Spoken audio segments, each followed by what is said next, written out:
Ada seseorang pernah bunuh 100 orang. Bunuh orang, Pak. Bukan hewan, bukan yang lain. Bunuh orang. 100 orang. Kerjaannya mabuk. Dia sering berzina. Seringkali berselisih. Dosanya luar biasa. Orang menganggapnya sudah ahli neraka lah. Ya seakan-akan sudah sehasta dia masuk dalam neraka. Dia pandangan banyak orang. Padahal menurut keterangan Nabi di Al-Arba'in nomor hadis yang keempat, posisi paling kiri paling bawah, ya, ada orang-orang yang dalam pandangan manusia seperti sehasta tinggal ke neraka. Ternyata dia mengambil hidayah dari Allah, fayasbiqu alaihi alkitab, maka tertulis di dalam kitabnya, maka dia masuk ke dalam surga karena dia mau merubah dengan itu. Nah, qadar Allah, dia mendengar keterangan supaya kembali kepada Allah, ada sentuhan dalam jiwanya dan dia ambil hidayah Allah itu. Datanglah kemudian konsultasi pada seorang syekh, seorang guru. Dia katakan, "Syekh, saya sudah banyak dosa nih, dosa tingkat tinggi. Dosa tingkat tinggi di Quran disebut dengan israf. Israf.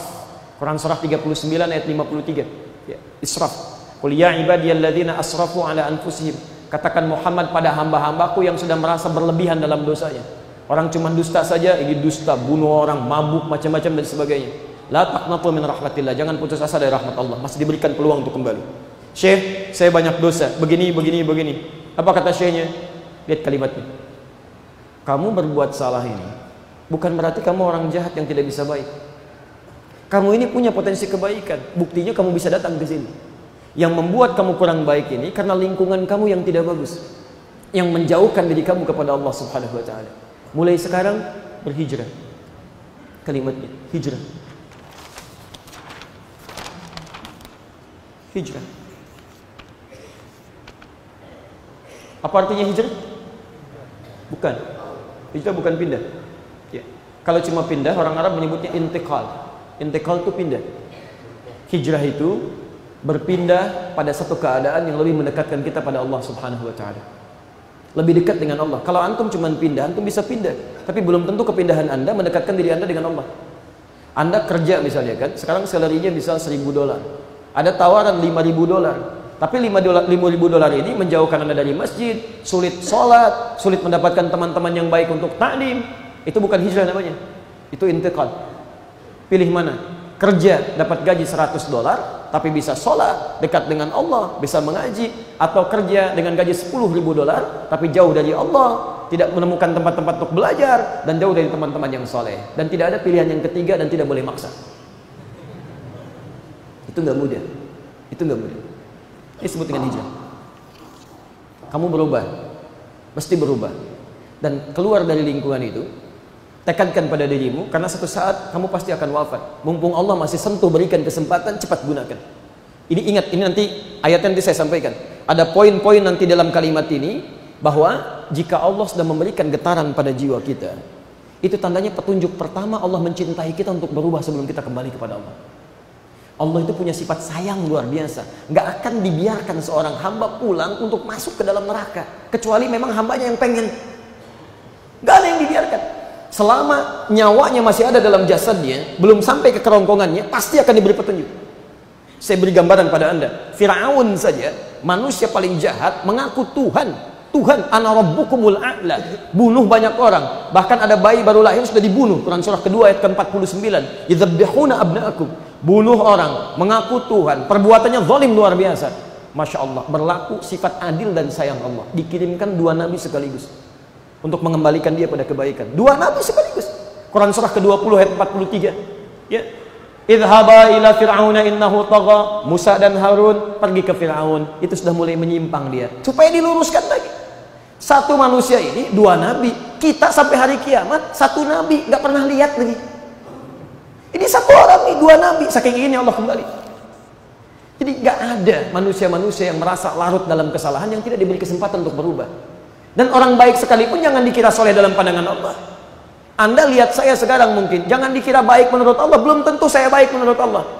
Mungkin menurut Allah, ya Adi, kamu masih banyak kesalahannya, cuman aib kamu saya tutup supaya orang nggak melihat itu. Bertakwalah kepada Allah. Ya. Sekurus-kurusnya ikan mesti ada dagingnya, dan segemuk-gemuknya ikan belum tentu nggak ada tulangnya. Ya. Di teman-teman sekalian, jika Anda pernah larut dalam kesalahan, selalu ada waktu untuk berubah, termasuk saat ini. Jangan merasa pesimis dan kita bertarung dengan kematian. Kalau Anda tidak berubah sekarang, maka maut bisa datang lebih cepat dari apa yang Anda duga. Itu konsepnya di Quran surah ke-67 ayat yang kedua. Walladzi khalaqal mauta wal haya liyabluwakum ayyukum. Sekarang perhatikan kalimat Qurannya sebentar, saya lompat sedikit. Walladzi khalaqal mauta wal haya. Dialah Allah yang menciptakan kematian, maut dan kehidupan. Haya. Maut duluan, kemudian haya. Saya mau tanya sebentar. Lihat ayat ini ya. Kalau dalam kehidupan itu meninggal dulu baru hidup atau hidup dulu baru meninggal? Halo? Lihat ayatnya. Meninggal dulu baru hidup. Bapak kemarin meninggal, sekarang hidup. Masya Allah, Bapak siapa ya? Baik. Tapi normalnya itu hidup dulu. Dia yang normal. Baru meninggal. Jelas? Tapi ayat ini mendahulukan kematian baru kehidupan. Ini cara bacanya menggunakan ilmu balaghah namanya. Rumusnya at-taqdim wa at-ta'khir. Ada sesuatu yang diawalkan, sesuatu yang diakhirkan. Kalau ada kalimat seperti ini, perhatikan cara membacanya. Kalau ada yang ditakhirkan, diakhirkan, ini menunjukkan kecenderungan objek yang diturunkan ayat kepadanya. Jadi umumnya manusia kecenderungannya itu ingin selalu hidup lebih lama di akhir. Hampir tidak ada orang yang mau merasakan kematian cepat-cepat. Hampir tidak ada orang yang ingin meninggal lebih cepat. Semuanya pasti ingin hidup lebih lama, ingin hidup lebih lama, ingin meningkatkan amalan. Ingin meninggal 5 menit lagi. Ada. Masya Allah. Ada yang mengatakan, pernah saya tanya di Bekasi, mau meninggal 5 menit lagi? Siap Ustaz, asal dijamin masuk surga. Masya Allah, nggak ada jaminan. Jadi Anda bisa berharap, harap hidup untuk selamanya. Barangkali maut datang lebih cepat dari apa yang tidak Anda duga. Udah keluar dari masjid ini, masuk ke dalam mobil, siap meningkatkan amal soleh. Begitu masuk pintu mobil, bismillah, keluar malaikat maut. Assalamualaikum, pulang. Karena itu kenapa maut didahulukan? Untuk memberikan penegasan kepada kita. Hei, kamu yang masih menunda-nunda taubat, kamu yang masih menunda-nunda untuk berhijrah, untuk kembali kepada Allah, mengikuti tuntunan Rasulullah, jangan banyak mikir. Siapa tahu kebanyakan mikir, maut datang lebih cepat dari apa yang kamu pikirkan. Ustaz, kalau yang itu mungkin sih. Udah sepuh begitu, rambutnya putih, udah bau tanah kayaknya. Yang itu bau tanah, Anda bau kuburan. Poin. Lihat ini. Makanya ketika Allah menampilkan ini, tujuan akhirnya liyabluwakum ayyukum ahsanu amala, supaya menguji siapa orang mau berubah meningkatkan amal-amal kebaikannya. Maka orang ini termasuk yang mau berubah. Dia yakin bahwa Allah tidak akan menyanyiakan hambanya. Maka dia bertekad, dia beristighfar, dia bertobat kepada Allah. Tolong ingat betul ya rumus tobat ini, ingat betul. Dan ini yang mempercepat Anda mengantarkan ke surga. Makanya kalimat ini disandingkan langsung dengan surga. Jadi kalau antum pengen cepat ke surga, ini ada rumus dalam Quran. Surah ke-3 ayat 133. Posisi paling kanan sebelah atas. Wasari'u ila maghfiratin min rabbikum. Wasari'u ila maghfirah. Dan bergegaslah Anda untuk selalu bertobat kepada Allah. Istighfar. Istighfar. Nabi dalam sehari 100 kali istighfar. Padahal beliau dijaga dari kesalahan. Nabi, Rasul dijamin masuk surga, dijaga dari kesalahan, surga tingkat tinggi, hisabnya nggak ada, masih beristighfar minimal 100 kali sebelum tidurnya. Antum bukan Nabi, bukan Rasul, surga belum jelas sampai dengan subuh ini. Amalan masih berantakan, hisab masih menegangkan, Masya Allah, nggak mau istighfar. Kembalikan ya, wasari'u ila maghfirah, bergegas untuk istighfar, terus segerakan. Wa jannatin arduha samawati wal ard. Kalau Anda sudah beristighfar, Allah gugurkan dosa-dosanya seketika. Jadi kalau Anda istighfar misalnya, istighfar, taubat Anda kepada Allah, taubatnya benar, Allahu Akbar. Begitu Anda selesai taubat, tiba-tiba Anda misalnya mengerjakan satu amalan, padahal belum sempurna amalan itu. Oh, ya Allah, saya mau baca Quran. Belum baca Quran, baru diambil mushafnya, taubatnya menggugurkan semua dosanya, ngambil mushaf sudah niatnya dihitung sebagai pahala. Meninggal seketika misal, wa jannatin, surga bagi orang itu. Orang ini bunuh 100 orang, mabuk, minum, zina, macam-macam, dia tobat kepada Allah.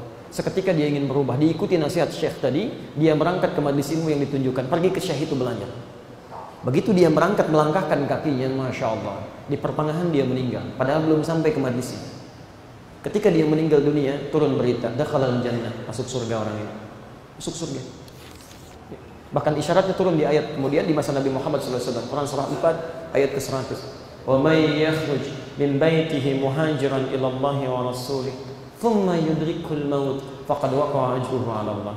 Siapa yang bertekad untuk merubah dirinya, tak peduli Anda siapa, Orang mengatakan Anda manusia bertato, orang mengatakan Anda pemabuk, orang mengatakan Anda apapun, demi Allah, ada kesempatan untuk berubah menjadi lebih baik dalam pandangan Allah Subhanahu wa taala. Mungkin Anda yang paling baik dibandingkan dengan orang-orang itu. Berubah.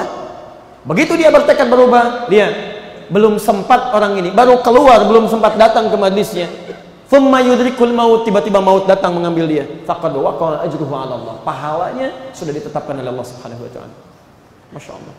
Antum taubat pagi ini, mohon ampunan kepada Allah. Allah, ya Allah, ya Allah, ampuni ya Allah. Begitu keluar baca doa keluar masjid, ya, begitu keluar baca doa keluar masjid sudah dapat pahala di situ. Meninggal misalnya, masuk surga. Mau begitu? Sebentar lagi ya, sebentar lagi belum selesai kan ya. Allah kuat saya lagi. Nah, tapi kalau antum misalnya masih hidup, dan beruntung kita sekarang masih hidup, orang ini di perjalanan meninggal, antum Masya Allah, dia bunuh 100 orang, dia mabuk, dia kerjakan macam-macam, dia bertobat, melangkah, belum sampai ke tujuan, masuk surga. Antum pernah bunuh 100 orang? Belum pernah bunuh orang. Ada kesalahan yang tidak dikerjakan sebanyak orang ini, dan antum sudah berangkat dari rumahnya, sampai di masjid, sampai ibadah, sampai sholat, dan sekarang kita bertalim. Masa nggak bisa masuk surga? Masa nggak bisa masuk surga? Makanya kata Nabi, semua umatku itu masuk surga, kecuali yang nggak pengen.